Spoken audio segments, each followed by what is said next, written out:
Pat here with Joe representing the Pro vs. G.I. Joe organization, which honestly, I saw this over here. I saw the van set up. I really don't know that much about it. So Joe, tell us about your organization. All right, Pro vs. G.I. Joe is a nonprofit organization that takes care of the military troops fighting overseas, and we run programs for disabled vets who have come home. We got them involved in a rehab program. And pretty much what Pro vs. G.I. Joe specializes in is pitting professional athletes, politicians, and entertainers against, obviously, the troops fighting overseas via game councils and, internet live feeds. With the rehabbing program, we've utilized the Nintendo Wii, we've utilized the Xbox Kinect, and guys without arms or legs are able to have arms and legs again via the technology. We started in about 2007. We tend to get, again, like I told you, the biggest names in sports. We've had Shaquille O'Neal, Carmelo Anthony, Holyfield, Warren Sapp, just to name, a few. And we travel pretty much from stadium to stadium here, but we connect with guys fighting in Iraq and Afghanistan who haven't seen their families in months. So a lot of times what we do is, when we can make it happen, we bring the guy's family into the event where we are. We get the guy's family to come here. He plays, an entertainer or something, and then he gets FaceTime with his family via a webcam on the internet, which, again, like I told you, has never been done before in the history of warfare. And it's the effects overseas. I used to run this program overseas, so I didn't just get a chance to see it here stateside.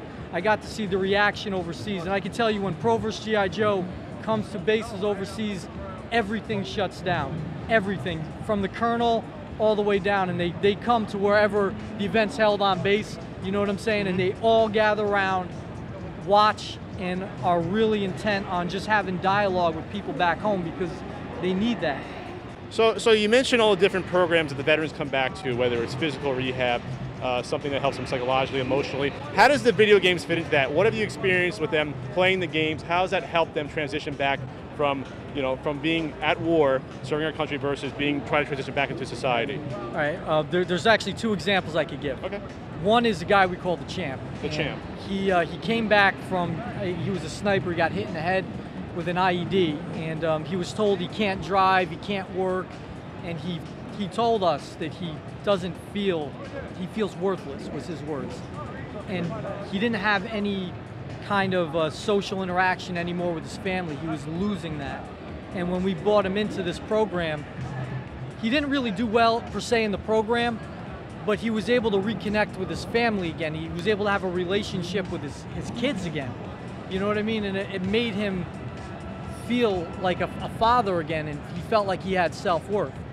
There's another guy, Justin Carlisle. He's a great guy. Every bone in his body shattered. You'd have no idea this guy's disabled. And that's another, I think, problem with these modern warfare that you don't really understand until you're in the middle of it. Is you have a guy that'll look just like me, all his fingers and toes intact, but there's something wrong with him. You just can't see it. It's like him. Every bone is shattered in his body. We take him around, just being on the ride and hanging out with us and being able to share his knowledge. For him, that means a lot. And kind of be a civilian again, have worth again. Some sort of normalcy. Yeah, and that's in anything you do, that's really the key. It brings them back. Anything can help. So has there been any games in particular that the veterans have played that they've actually said, well, this has helped me a lot more than others? Or, I don't know. No, you're going to laugh when I tell you, too. It's Call of Duty.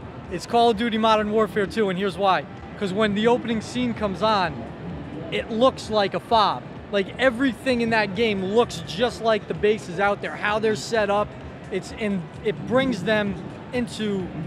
Does it make them more comfortable? They kind of are, that's where they were basically living for years at a time, so it's like, okay, it's familiar to me again. Yeah, this is a game for military guys that looks like a place they were at. It makes you feel good. It makes you feel like a superstar. That's you. So it's actually beneficial for them to somewhat experience what they just did, but now in the comfort of their home. People praising it. I mean, the guys coming back from Vietnam got spit on. These guys are being told that they're superheroes.